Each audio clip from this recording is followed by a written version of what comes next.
témoin fidèle, le premier-né des morts et le prince des rois de la terre. À celui qui nous aime, qui nous a délivrés de nos péchés par son sang et qui a fait de nous un royaume des sacrificateurs pour Dieu son Père. À lui soit la gloire et la puissance au siècle des siècles. Amen. Amen. Matthieu chapitre 10, le verset 29. La Bible dit, ne vantons pas 2 passereaux pour un sou.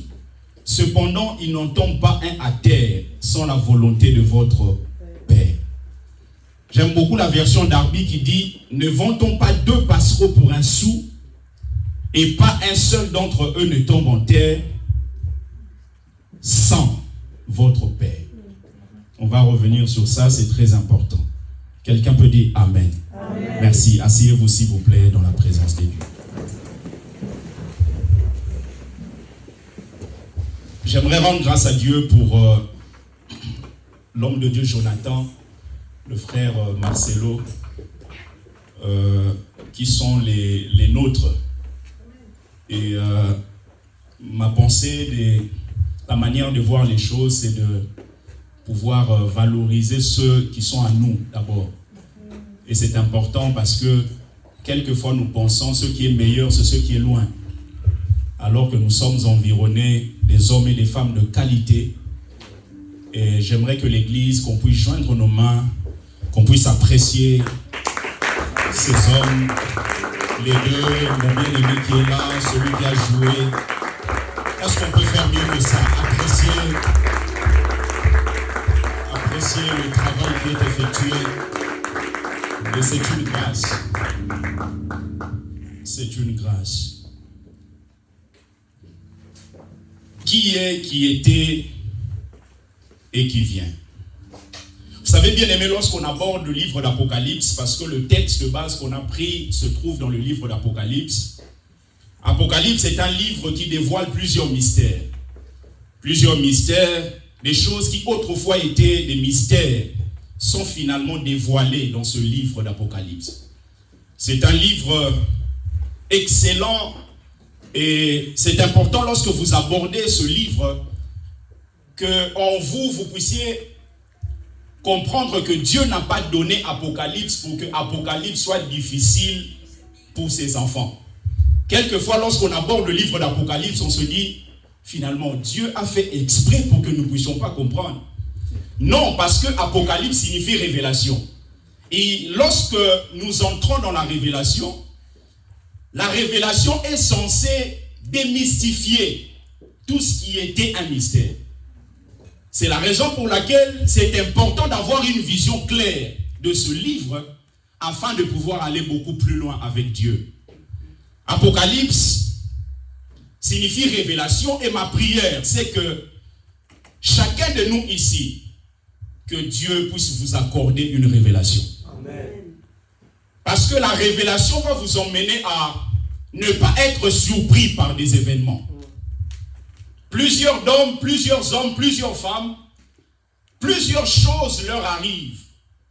Et très souvent, vous allez vous rendre compte, nous sommes étonnés face à ce qui nous arrive. Simplement parce que nous ne sommes pas dans l'atmosphère de la révélation. Ma prière cet après-midi, en sortant de ce lieu, que la révélation soit ton partage au nom de Jésus. Que les choses ne viennent plus te surprendre. Que Dieu puisse t'accorder des choses afin que tu puisses avoir une idée claire, une vision claire, qu'une certaine lumière vienne dans ta vie. Parce que dans la vie, il est toujours question de lumière. Il est toujours question de lumière. Lorsque vous allez même dans les sciences occultes, on va vous parler d'une certaine lumière. Parce que vous avez besoin de pouvoir être initié pour voir les choses d'un certain monde. Et le mot initié n'est pas quelque chose que le monde occulte a inventé. Parce que même dans les choses de Dieu, il faudrait que vous soyez initiés. Même les disciples demandent à Jésus, montre-nous comment prier. C'est-à-dire, initie-nous dans une vie intense de prière. Ma prière cet après-midi, en mettant tes pieds en ce lieu, que Dieu t'initie dans une révélation claire. À partir de ce culte, que tes yeux s'ouvrent, Radeka, que tes yeux s'ouvrent. Est-ce que je parle à quelqu'un? Que tes yeux s'ouvrent, que tes yeux s'ouvrent, que tes yeux s'ouvrent. Est-ce que quelqu'un peut dire Amen, je reçois? La lumière, quand elle arrive, les choses changent. Apocalypse est adressé à des chrétiens qui sont réels. Ce n'est pas adressé à des chrétiens symboliques. C'est adressé à des chrétiens réels, à des églises réelles. Lorsqu'on parle de cette église d'Asie mineure, c'était des églises qui ont réellement existé. Et il y a plusieurs commentateurs qui disent que sur cette contrée-là, parce que l'Asie mineure, c'est ce qu'on appelle actuellement la Turquie. Et lorsque vous regardez les différentes villes, vous allez voir qu'elles sont positionnées d'une manière que quelqu'un qui a la pensée apostolique peut commencer à aller de ville en ville. En fait, c'est tellement bien positionné qu'on peut aller de ville en ville afin de pouvoir influencer. Donc là, le livre d'Apocalypse est adressé à des chrétiens réels, à des églises réelles. Et la particularité, c'est que ces églises vivaient une persécution intense imposée par les Romains. Une persécution. Ils étaient en train de connaître cette persécution.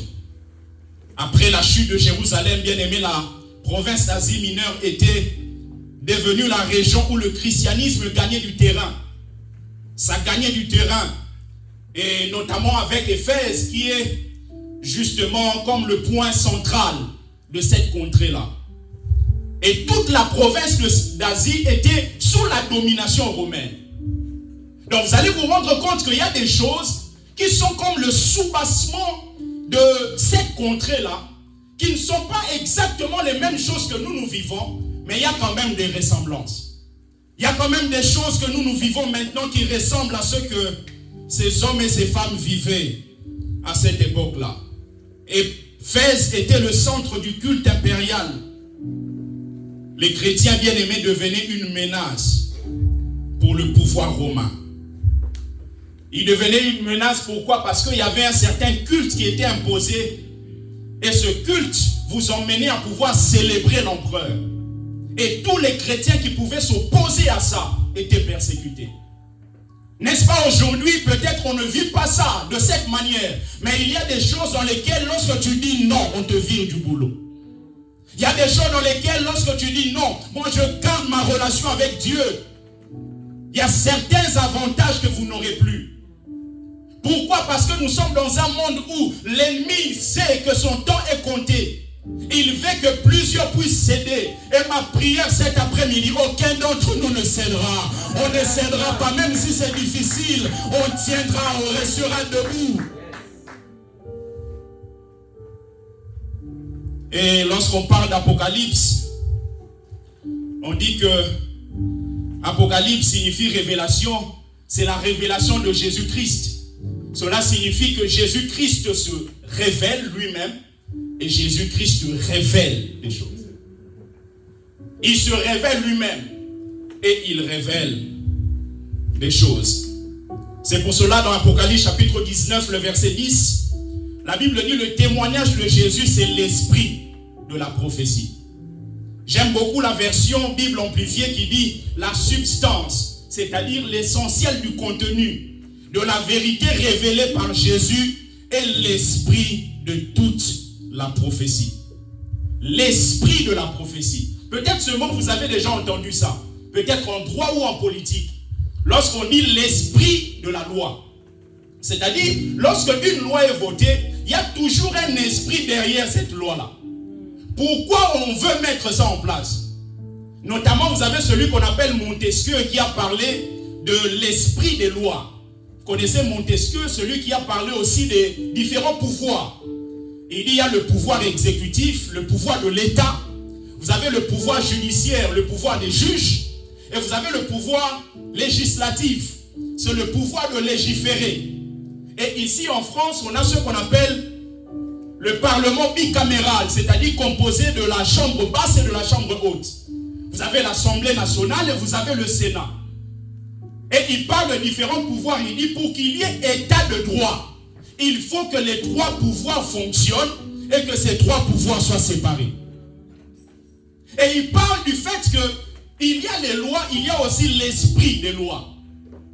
C'est la raison pour laquelle il faudrait que vous compreniez, à chaque fois que Dieu vous parle, à chaque fois que vous recevez une prophétie, la prophétie n'a pas d'abord comme objectif de vous donner des indications, des éléments. La prophétie a pour objectif d'abord de glorifier Jésus. Est-ce que quelqu'un comprend ce que je dis? De glorifier le Seigneur. C'est pour cela l'esprit de la prophétie là, c'est le témoignage de Jésus. À chaque fois que Jésus est témoigné, à chaque fois on se rend compte que dans ce que nous sommes en train de faire, Jésus est glorifié. C'est là l'esprit de la prophétie. Pour aller très vite, je veux vous parler de 3-4 choses concernant Dieu. Et ensuite, je nous parlerai de 3 choses en perspective avec les choses concernant Dieu. Les choses que Jésus fait pour nous. La première des choses qu'on a vues par rapport à ce texte, on a vu que Dieu est celui qui est. Celui qui est, qui était et qui vient. Celui qui est. Celui qui est l'existant. Celui qui n'a ni début, celui qui n'a ni fin. Celui qui est. C'est exactement ce que Dieu est en train de dire à Moïse. Moïse un jour vient voir Dieu et lui dit, tu peux monter avec moi s'il te plaît. Il vient voir Moïse et lui dit, il voit Dieu et lui dit, mais si on me demande qui t'a envoyé, qu'est-ce que je vais répondre? Il dit, lorsque tu iras, on te demandera, tu diras, celui qui s'appelle je suis, m'a envoyé. En fait, en hébreu, le verbe être n'existe pas vraiment, surtout au temps présent. Pourquoi? Parce que même pour plusieurs rabbins, le verbe être au temps présent, le est réservé à Dieu. Toutes les autres, les créatures ont une certaine limite. Il n'y a que Dieu qui est. C'est lui qui est l'existant. C'est lui qui est éternel. Et lorsqu'on parle d'éternel, ça signifie celui qui n'est pas soumis aux limites de temps. C'est la raison pour laquelle vous allez vous rendre compte, à chaque fois que vous avez une relation avec Dieu, Dieu vous emmène à briser les limitations qui pouvaient exister dans ta vie et dans ta famille. Amen. Celui qui n'est pas soumis aux limites de temps, celui qui est capable de venir voir Sarah malgré que l'âge est avancé. Aujourd'hui, lorsque vous avez un problème avec votre voiture Nissan, la meilleure des choses à faire, c'est d'aller dans la concession Nissan. Parce que c'est là-bas qu'on sait tel matériel, on peut modifier. Et à chaque fois que vous, en tant qu'individu, en tant que femme, en tant qu'homme, vous avez un problème, retournez vers votre Créateur. Il connaît quelle pièce remplacer. Il sait là où il faut ajouter. Il sait là où il faut ordonner.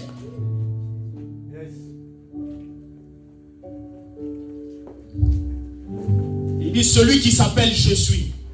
Et ce nom qui est donné, c'est un nom qui est incomplet. Mais tu es, je suis qui?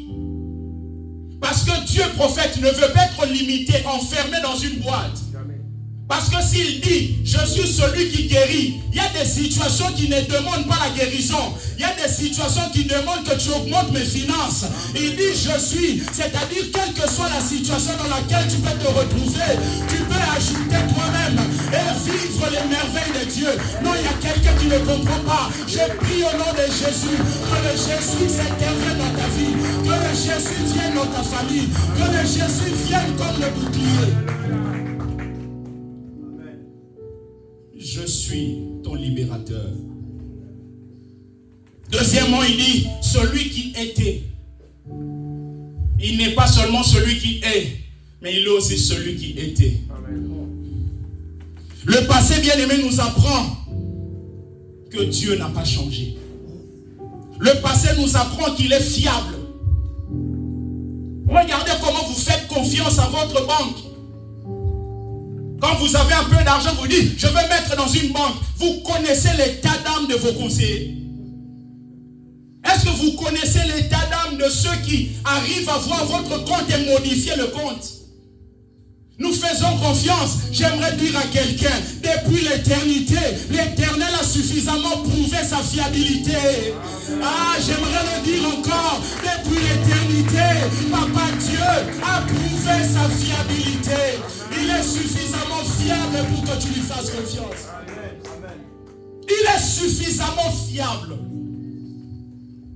Le passé nous amène à bien aborder notre présent et assurer le futur. Amen.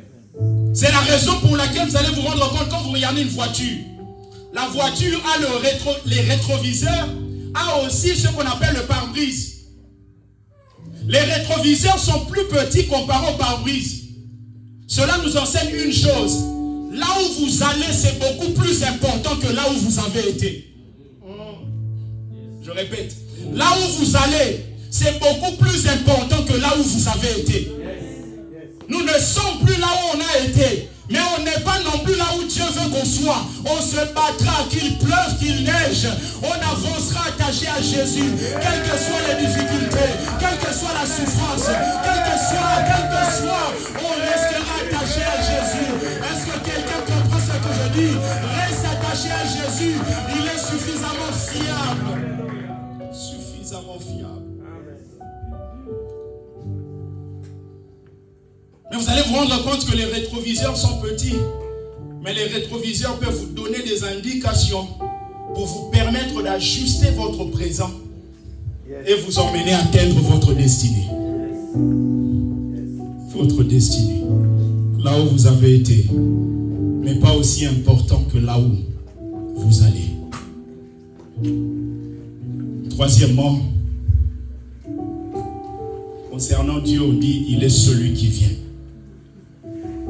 Celui qui vient. Il maîtrise le futur. À chaque fois qu'il fait un pas vers toi, dis-toi qu'il vient de là où tu dois y aller. Il vient de là. Quelquefois, lorsqu'il parle, on se pose beaucoup de questions. Est-ce que ça marchera? J'aimerais te dire, Dieu ne découvre pas le chemin en même temps que toi. Il est celui qui vient. Il a déjà vécu afin de pouvoir te communiquer.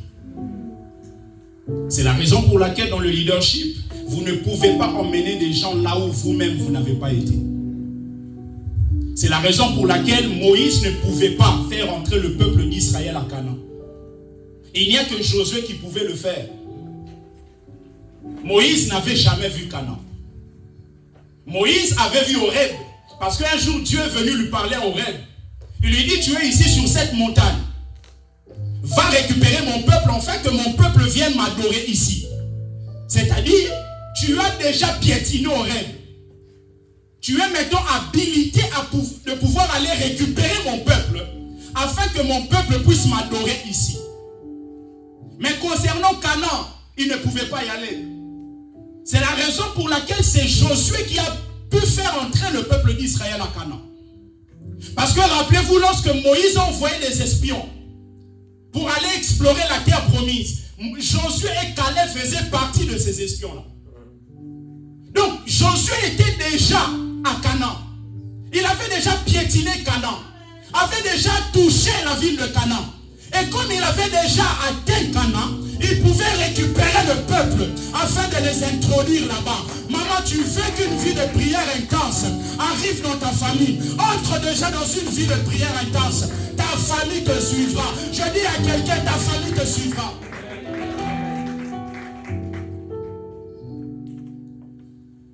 Celui qui vient, celui-là qui a fait la promesse, il est fidèle.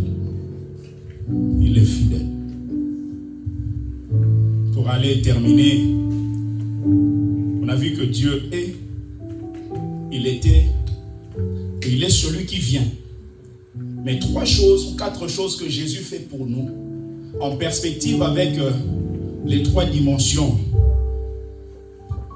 de Dieu que nous venons de voir. Lisez avec moi Apocalypse chapitre 1er du verset 4 au verset 6. Sœur Joël Kémy est où? D'accord. Est-ce que depuis sa naissance, vous avez déjà eu un problème au niveau des yeux? Non. Parce que je vois une image, je vois Kémy venir avec comme un problème au niveau de ses yeux afin que je prie pour lui. Je prie au nom de Jésus là où il est. Cet enfant ne sera pas affecté par un problème des yeux. Un problème des yeux. Un problème des yeux. Il y a quelqu'un ici depuis un moment, la main droite. Ces 2 jours, j'ai vécu quelque chose d'étrange. J'ai eu mal à un point. Et c'est avant le culte que tout le mal a disparu. Et Dieu m'a fait comprendre qu'il y a quelqu'un ici. Je ne sais pas si c'est dû au boulot. Tu as suffisamment mal sur ta main droite. Sur ta main droite. Ça touche même au niveau ici. Dieu m'a fait connaître ça pour que je réalise le problème que tu vis. Dieu est disponible. Si tu es là, lève juste ta main. Depuis un moment. Est-ce qu'on peut acclamer le Seigneur? Depuis un moment.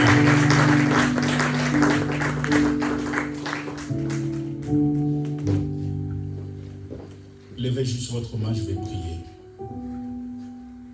Dieu de gloire, que la guérison vienne maintenant. Recevez maintenant la guérison. Recevez maintenant la guérison. Que ce mal, à partir de ce culte, soit une histoire passée. Au nom de Jésus. Acclamez le Seigneur et pendant que vous l'acclamez, recevez votre guérison. Recevez votre guérison. Recevez votre guérison. Recevez votre guérison. Recevez votre guérison. Gens de cette église qui sont en Asie, que la grâce et la paix vous soient données de la part de celui qui est, qui était, qui vient, et de la part de cet esprit qui sont devant son trône, et de la part de Jésus-Christ, le témoin fidèle, le premier-né des morts, et le prince des rois de la terre. Les 3 choses ou 4 que Jésus fait pour nous, premièrement, à celui qui nous aime, qui nous a délivrés de nos péchés par son sang, et qui a fait de nous un royaume des sacrificateurs pour Dieu son Père. À lui soit la gloire et la puissance au siècle des siècles. Amen.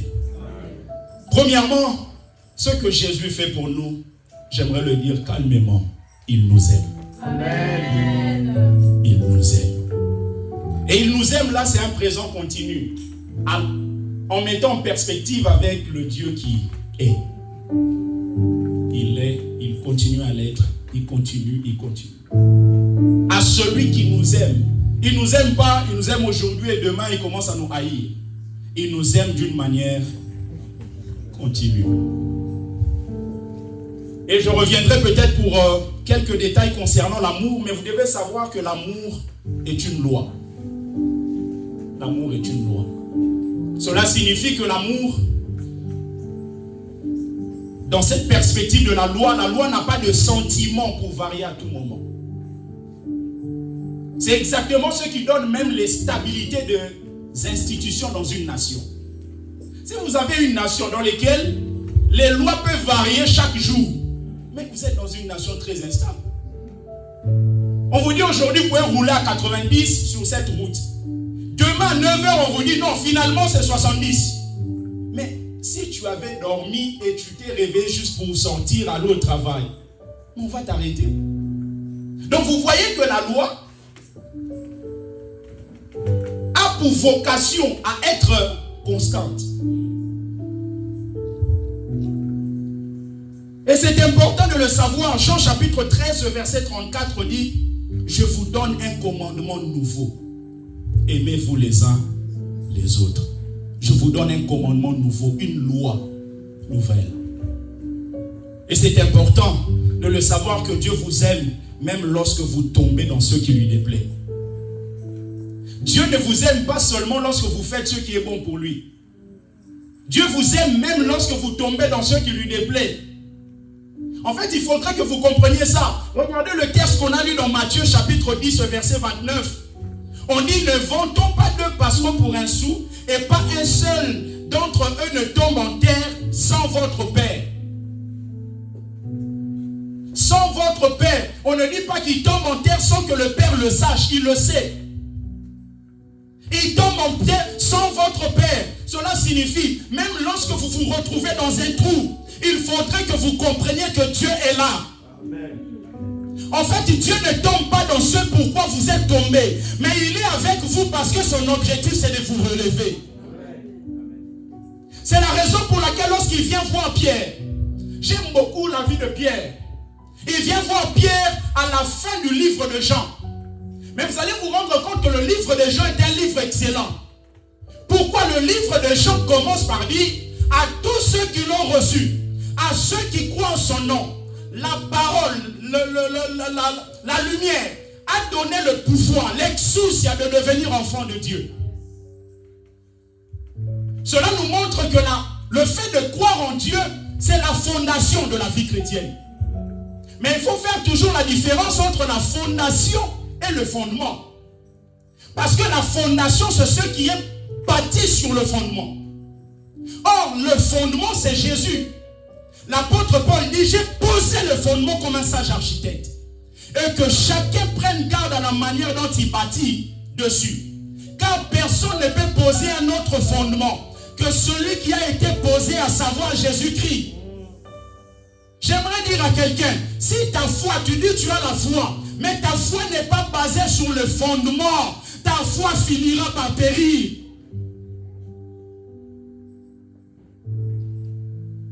Et si le fait de croire en Dieu, c'est la fondation de la vie chrétienne, vous allez vous rendre compte que l'aimer en est la finalité. C'est la raison pour laquelle au chapitre 1, on dit à tous ceux qui l'ont reçu, à ceux qui croient en son nom. Mais à la fin du livre de Jean, Jésus pose la question à Pierre. Pierre, même Dieu. Même Dieu. Il est même en train de faire une certaine comparaison. Il dit même Dieu, plus que même ceci. Pourquoi? Parce que c'est important d'accorder des grandes responsabilités aux gens qui vous aiment. Très souvent dans le leadership, plusieurs tombent à terre simplement parce que vous accordez des responsabilités aux gens que vous aimez.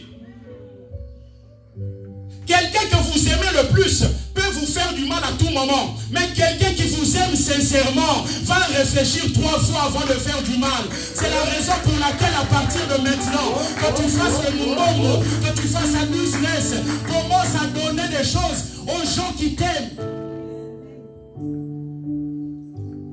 C'est la raison pour laquelle Jésus avait un disciple. La Bible nous montre qu'il aimait beaucoup. Il s'appelle Jean. Mais ce n'est pas à lui qu'il a laissé l'église. Et tout le monde le savait que Jésus appréciait beaucoup Jean. Un jour, Jésus a dit quelque chose. Pierre a dit à Jean, Jean, va le voir. Pose-lui la question. Il va te dire à toi. Et quand il est parti, Jésus a aussi répondu. C'est-à-dire c'est quelqu'un qui avait une place particulière dans le cœur de Jésus. Mais le problème, c'est que lorsqu'il s'agit des responsabilités, il faut accorder à quelqu'un qui t'aime sincèrement. Qui t'aime sincèrement. Il dit Pierre m'aime Dieu. La première fois, il utilise le mot agapao. Est-ce que tu m'aimes de l'amour de Dieu? Pierre dit mais je t'aime. Mais il utilise un autre verbe, philéo. La deuxième fois, la première fois, il dit paie mes agneaux. La deuxième fois, il dit paie mes brebis. Pourquoi? Parce que l'agneau, c'est le petit d'une brebis. Vous ne pouvez pas être fidèle dans des grandes choses aussi longtemps que vous ne l'êtes pas dans des petites choses. Vous ne pouvez pas être fidèle dans ce qui est à vous au moment où vous n'êtes pas fidèle dans ce qui est à autrui. Beaucoup de gens n'évoluent pas et ont décidé dans leur tête, Seigneur, j'aurai beaucoup d'entreprises. Beaucoup d'entreprises, mais l'entreprise dans laquelle tu travailles, chaque semaine tu arrives en retard. Maintenant, quel est ce Dieu-là qui va te donner des entreprises au moment où tu ne prends pas soin des entreprises des autres? j'ai une grande vision. Le jour où ça arrivera, le pari va être bougé. Tu es quelque part à l'église. Investis-toi. Donne-toi entièrement. Mais pour la troisième fois, Jésus trouve que je comprends la faiblesse de Pierre. Troisième fois, Jésus change de verbe. Il utilise maintenant philéo. Il veut dire à Pierre, je suis là, mais toi tu es là. Je décide de descendre afin de te prendre et de t'emmener dans les airs. Tu es peut-être fragile dans ta vie spirituelle maintenant, mais j'aimerais te le dire, que Dieu est là. Il est là. Il veut que tu montes. Il veut que tu montes. Il veut que tu montes. Deuxièmement, ce que Jésus fait pour nous, il nous a lavé de nos péchés par son sang. Et ça, c'est le passé prophétique. Il nous a lavé. Le passé prophétique est un acte réalisé dans le passé, mais qui arrive à avoir des effets dans le présent et dans le futur. Quelque chose qui a été accompli dans le passé. Rappelez-vous, même l'immolation de Jésus, c'est quelque chose qui a été effectué avant la fondation du monde. À Golgotha, c'était juste l'effectivité de ce qui a déjà été fait. Mais même si on prend seulement Golgotha, c'est quelque chose qui a été fait dans le passé, mais qui arrive à avoir des effets dans le présent et dans le futur.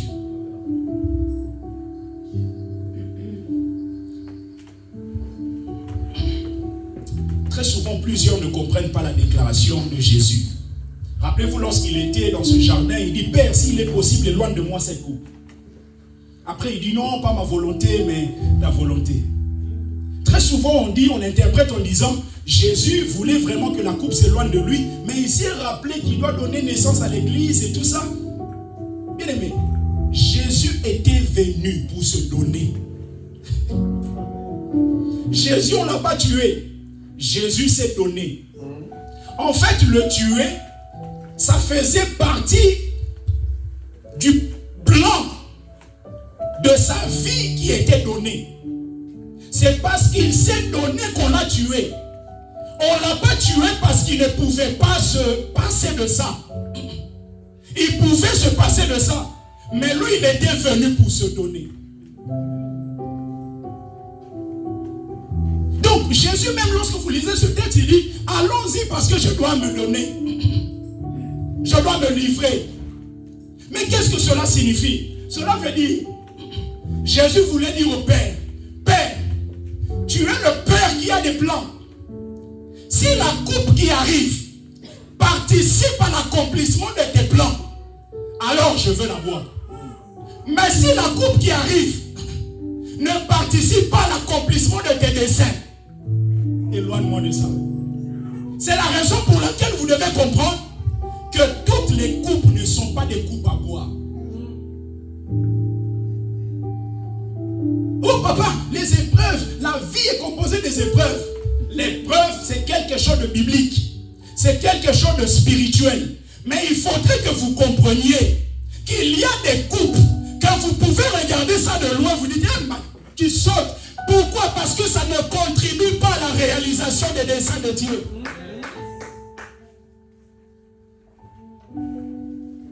Ça ne contribue pas. C'est la raison pour laquelle Jésus pouvait mourir de plusieurs manières. Mais il ne devait pas mourir de toutes les manières. À un moment, on est venu le prendre pour pouvoir le tuer. On déclare qu'il a disparu. Pourquoi? Parce que si je dois vivre une chose, mais il y a aussi la manière par laquelle je dois passer pour vivre ça. C'est la raison pour laquelle Dieu avait promis un enfant à Abraham. Mais il n'avait pas promis un enfant à Abraham avec n'importe quelle femme. Lorsque la réalisation se fait avec Agar, on peut dire que la réalisation de la promesse s'accomplit. Mais le problème, c'est que Dieu voulait un enfant. Mais il voulait un enfant avec Sarah. Merci beaucoup.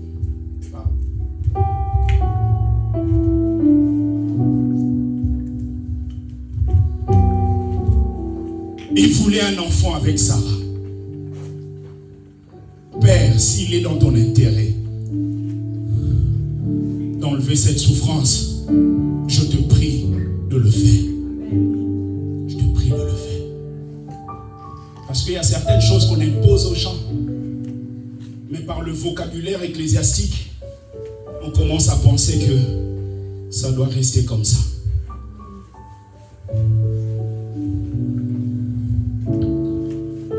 Le sang de Jésus représente sa mort sacrificielle. Et vous allez voir, lorsqu'on parle par exemple en hébreu du mot arbre, le mot arbre en hébreu signifie l'arbre qui est vivant, mais ça signifie aussi l'arbre qui est mort. Et quand vous prenez le mot arbre en hébreu, c'est le même mot qu'on utilise dans le Nouveau Testament pour parler de la croix. C'est la raison pour laquelle la croix a des effets sur ceux qui sont vivants, a aussi des effets sur ceux qui sont morts. Quand on est en Christ, on reçoit la vie, mais la croix continue à opérer. Et quand on n'est pas en Christ, on n'a pas la vie. La croix peut opérer pour faire quelque chose avec nous. Troisièmement,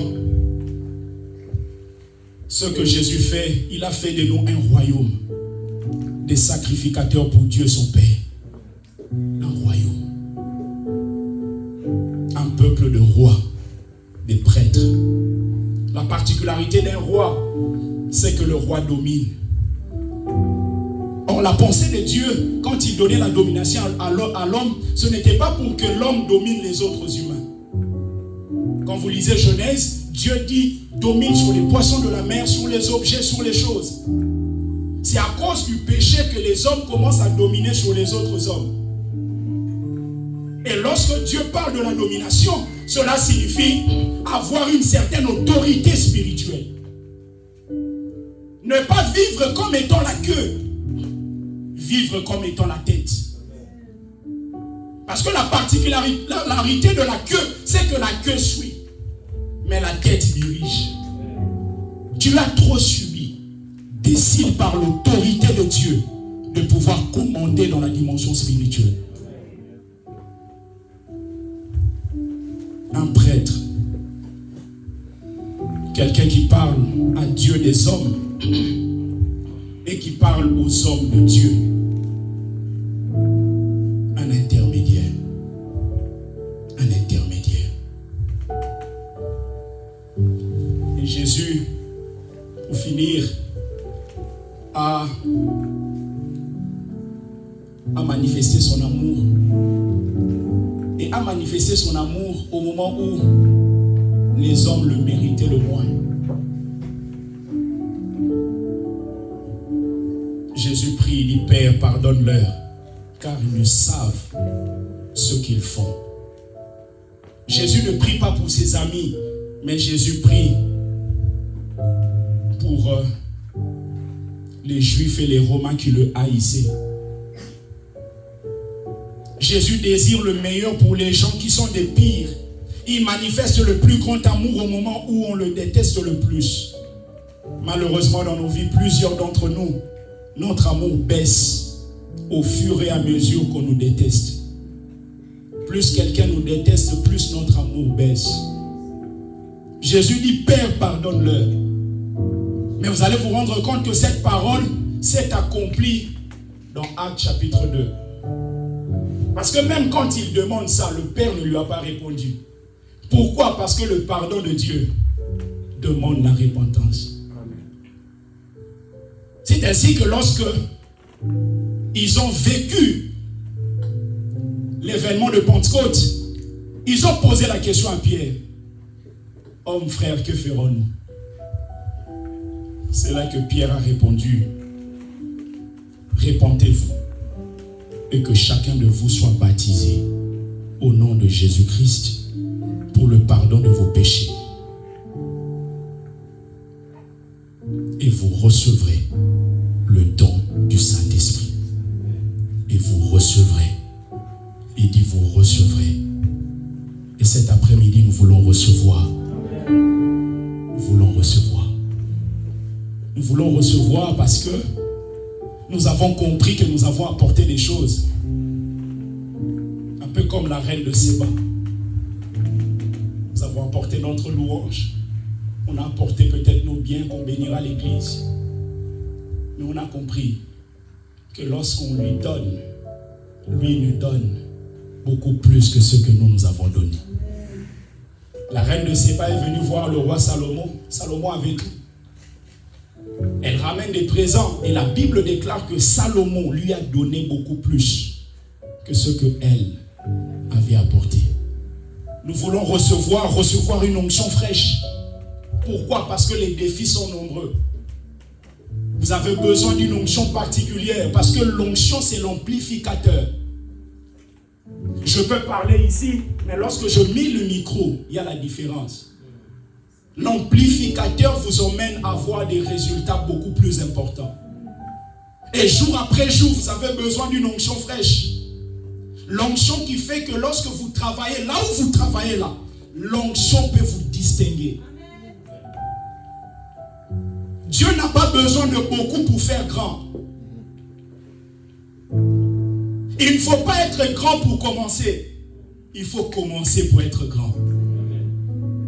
Et l'onction fraîche, c'est cette onction qui vient afin de rafraîchir ta vie. Ce qui fait que pendant que tu parles, tu as l'impression que les gens sont contents. Tu peux être au travail, tu poses une question, tu demandes quelque chose à celui qui est votre directeur. Et pendant que tu parles, tu ne parles pas juste comme un homme qui parle français.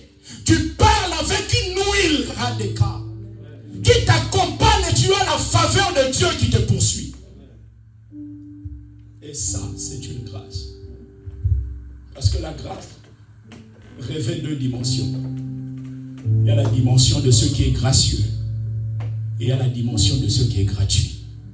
Ce qui est gracieux, c'est ce qui est beau. C'est la raison pour laquelle Dieu ne donne pas juste pour donner. Dieu donne ce qui est excellent. C'est pour cela ma prière pour finir. En cette saison, Dieu ne te donne pas juste une huile, mais qui te donne une huile excellente. Qui ne te donne pas juste un emploi, mais qui te donne un excellent emploi. Qui ne te donne pas juste des partenaires, mais qu'il te donne des excellents partenaires. Que Dieu ne te donne pas juste des enfants, mais qu'il te donne des excellents enfants. Et quand vous associez ce qui est gracieux, beau, et en même temps c'est gratuit, ça produit de la joie. Très souvent, la joie n'est pas dans le visage de plusieurs. Pourquoi? Parce que vos yeux sont focalisés sur les difficultés. À chaque fois que vos yeux seront focalisés sur les difficultés, la joie vous fuira. La Bible dit, lorsqu'on tourne nos regards vers lui, nous sommes rayonnants de joie. Tourne tes regards vers Dieu et la joie jaillira dans ta vie. Que Dieu vous bénisse. Que Dieu vous bénisse. Est-ce que tu peux le faire comme quelqu'un qui célèbre la grâce de Dieu, qui célèbre la grâce de Dieu, qui célèbre la grâce, qui célèbre la grâce de Dieu, qui célèbre la grâce de Dieu, qui célèbre la grâce de Dieu. Est-ce que tu peux commencer à prier en tapant les mains? Tu commences à demander la grâce de Dieu, une onction fraîche dans ta vie, une onction fraîche dans ta famille, une onction fraîche. Est-ce qu'on peut lever nos voix? Commençons à prier, prions au nom de Jésus. Une onction fraîche. Celui qui est, qui était, qui vient.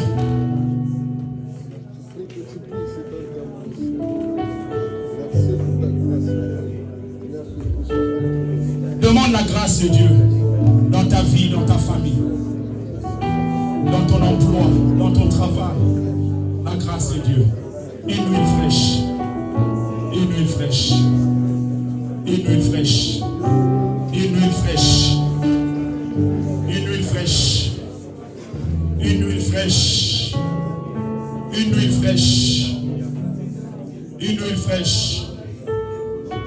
Une huile fraîche. Une huile fraîche. Une huile fraîche. Une huile fraîche. Une huile fraîche. Une huile fraîche, une huile fraîche. Que Dieu t'accompagne, que Dieu t'accompagne, que Dieu marche avec toi, qu'il marche avec tes enfants. Que Dieu t'accorde cela. Que Dieu t'accorde cela.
J'aimerais que tu bénisses cette saison.